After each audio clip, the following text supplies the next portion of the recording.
Аўтобусы – гэта аснова грамадскага транспарта ў нашай краіне. Яны ёсць у большасці беларускіх гарадоў. А ці ведалі вы, што яшчэ нядаўна ў Беларусі на звычайных маршрутах можна было пабачыць двухпавярховікі?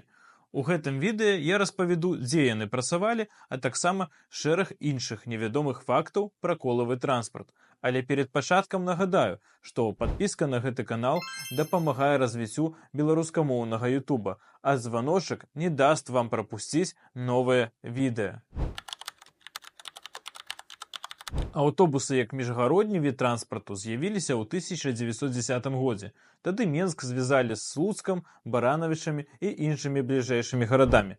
Гарадскія маршруты сталіца атрымала трохі пазней. Першыя аўтобусы ў Менску з'явіліся ў 1924 годзе. Да таго багата гарадоў ужывала омнібусы. Гэта такія пасажырскія павозкі, якія рухаліся за рахунак канёў ці электрычнасці. З таго часу грамадскі транспарт пачаў паступова прыходзіць ва ўсе беларускія гарады. Рост пасажырапатока прымушаў вытворцаў машын вынаходзіць розныя ідэі. І калі двухпавярховікі з'явіліся даволі рана, то стварэнне доўгага двухсекцыйнага аўтобуса справа больш складаная, бо механізм з'яднання даволі непросты. Таму да так званай гармонікі ўжываліся прычэпы.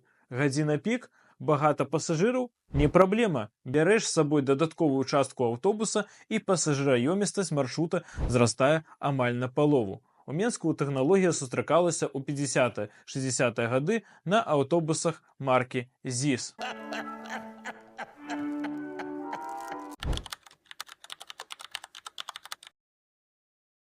Яшчэ нядаўна горад над Сожам меў на сваіх маршрутах двухпавярховыя аўтобусы нямецкай маркі «МАН». Асабіста памятаю, як бачыў іх у дзяцінстве, калі ездзіў у Гомель на рынак. У той час была вялікая праблема з якасцю і ўзростам рухомага саставу аўтапаркаў. Аўтагігант «Ікарус» згубіў штучную манаполію на рынку краін былога СССР і банальна не перажыў такіх зменаў. На тэрыторыі ўсходняй Еўропы да МАЗу не было вытворцы, які мог бы задавальніць патрэбу ў аўтобусах вялікай ёмістасці. Ды і грашэй на новыя машыны таксама бракавала. Таму вельмі часта купляліся ўжываныя транспартныя сродкі з заходняй Еўропы. У іншым выпадку іх проста даравалі ў якасці гуманітарнай дапамогі.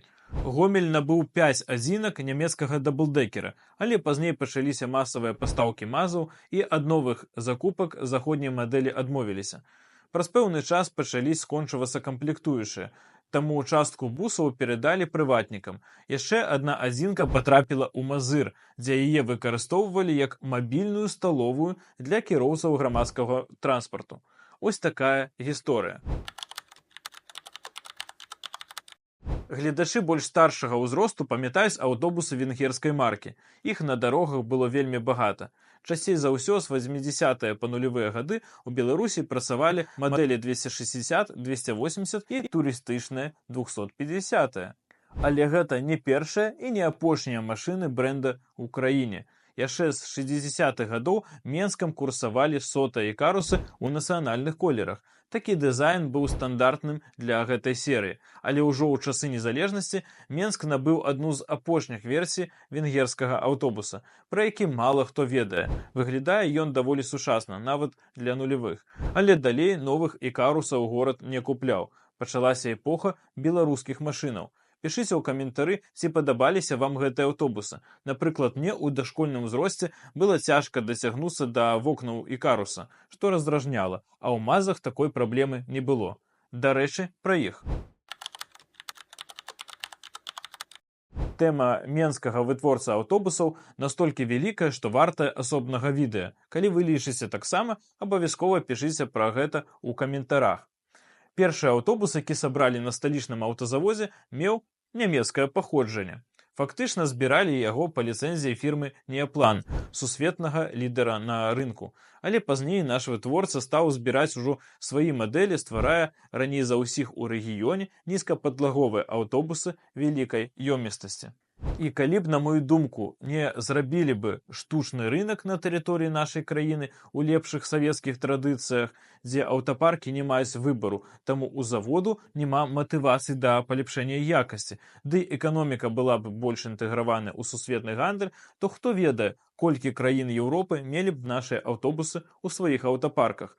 Той жа польскі Салярыс пачаў сваю дзейнасць значна пазней, а яго машыны цяпер можна пабачыць амаль паўсюль. МАЗ мае багата цікавых і нестандартных мадэляў, пра якія мала хто ведае. Таму пішыце, ці цікавіць вас гэтая тэма для асобнага відэа. Сябры, нагадаю пра унікальную магчымасць не толькі падтрымаць канал, але і напрамую ўдзельнічаць у яго развіцці. Ужо зараз працуе чат, дзе я дзелюся працэсам стварэння відэа. Мы абмяркоўваем тэмы будучых ролікаў і не толькі.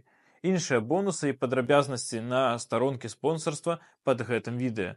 Давайце разам зробім стабільны праект папулярызацыі ідэй утульнага гораду. МАЗ не адзіны вытворца аўтобусаў у Беларусі. Існавала марка Нёман, якая збірала ў лізе трохдверную машыну, якая яшчэ часта сустракаецца ў заходніх рэгіёнах нашай краіны. Але зараз прадпрыемства робіць маршруткі з даволі спрэчным дызайнам. Але гэта яшчэ не ўсё. На гомельскім аўтарамонтным заводзе збіралі тое, што тэарэтычна можна назваць аўтобусам. Назва беларускай лакалізацыі таго, што псуе транспартнай сістэмы ўкраінскіх гарадоў – Радзіміш. На шчасце, у якасці маршрутак у Беларусі яны сустракаюцца нечаста. З таго, што я бачу, гэта па большасці падвоз людзей да вёсак. А ці карыстуецесь вы аўтобусным транспартам? Ці было б вам цікава распавесці пра планаванне маршрутаў і іншыя падрабязнасці? Пішыце свае каментары.